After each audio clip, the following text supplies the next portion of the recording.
G'day all, I'm Chris from Built by Chris. You may remember me from such classics as making a kerf maker or my workshop tour of 2018. Moving on from our last video with the basic starter kit, I want to introduce you to this guy, which is the thin rip jig. What this does is it allows you to make really thin repeatable cuts. If you're doing like edge banding on MDF or anything like that, you can use this jig here to make really nice thin edge banding. All this does is attaches to your basic starter kit, this thing here with a couple of screws, and I'll show you how that's done now.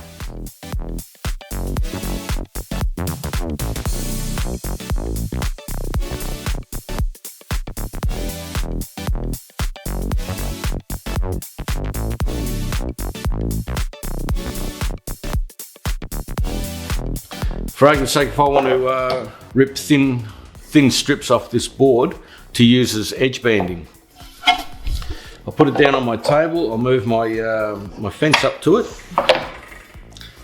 raise the blade,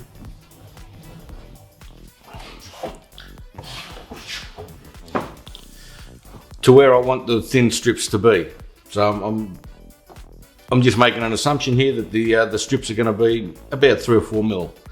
So I'll lock down my fence and I'll push this up against it. There's a roller bearing on here and I'll lock it down. So now what it's doing is it's holding it against the fence, and I'll be rolling it into the blade and making the cut.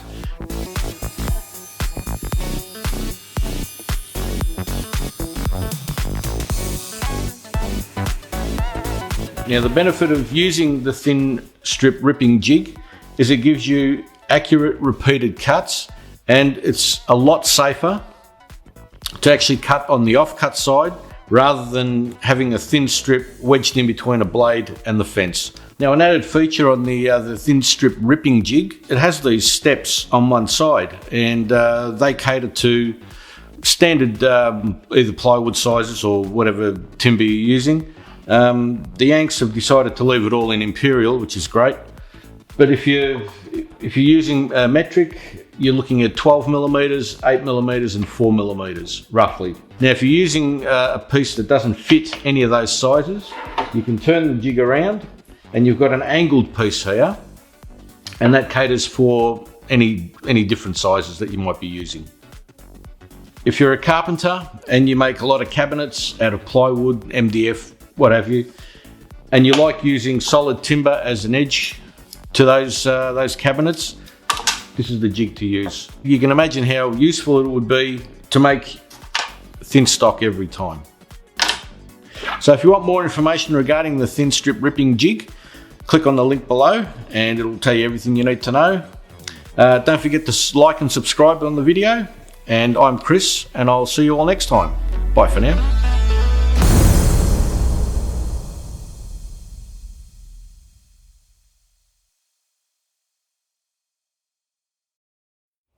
I'm looking at you, aren't I?